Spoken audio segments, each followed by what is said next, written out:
We are here tonight at Grand Central Station, here of course in Manhattan.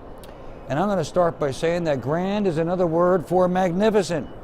What better place than in New York, the most magnificent city in the country. And God bless Jackie Kennedy Onassis for saving this place.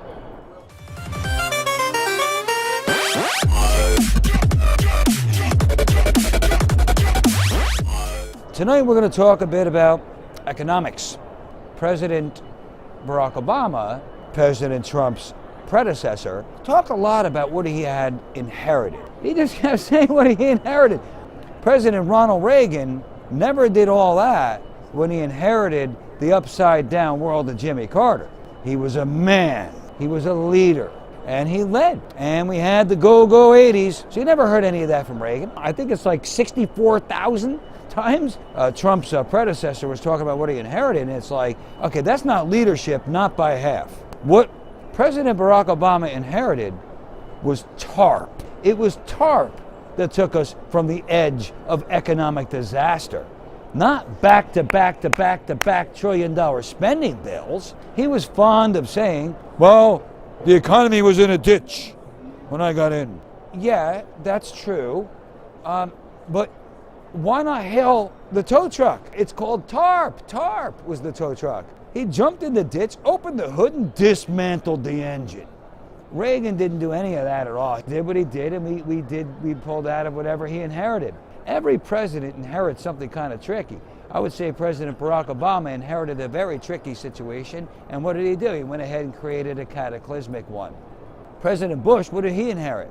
He inherited a recession, 3 fiscal quarters of negative growth. Nobody should blame Bill Clinton for the dot-com bubble having burst, any more than anybody should credit Bill Clinton for a dot-com propelled economy. You got overnight millionaires being created all over the country, all over the place. That creates what we call tax revenues. Bill Clinton didn't cause that. That wasn't Bubba. He caught a pretty lucky cycle. When that all evaporated, when the dot-com bubble burst, it all went to hell in a handbasket. President Bush comes along, and that's what he inherited. Factually speaking, he inherited a recession.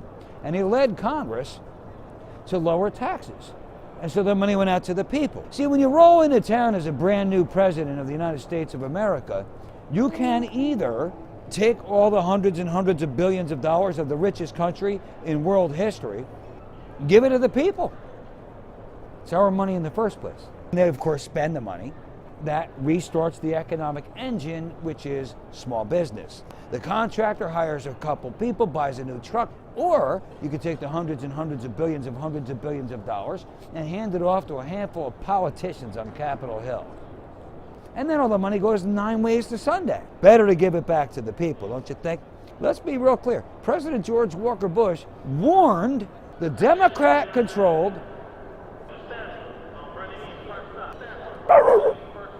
I think he's done.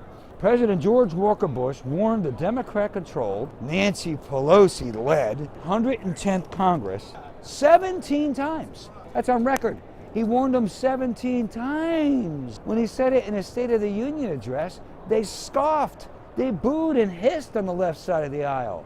Hell, he said it in an SOU. He kept saying, look at the housing market bubble. Spoke about toxic assets, subprime mortgage loaning or lending, Fannie, Freddie. He did warn them. And then when that which President George Bush warned against occurred, they went ahead and pinned it on him. Do we really believe that history is going to record it that way? It was Bush. Bush did it. Yeah.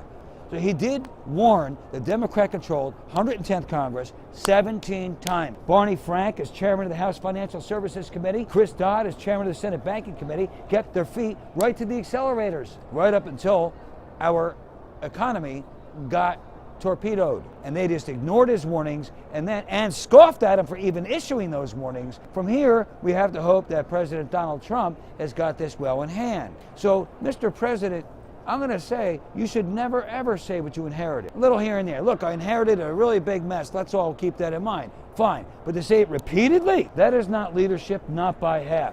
And you can't do that. It's not about what you inherited. It's about what President Trump is going to do with what he inherited. We can hope that he brings us out of the morass that President Barack Obama put us in. I'm Rob Arnold. We're here at Grand Central Station. On Monday, we'll be back again. Until then, keep the proper perspective.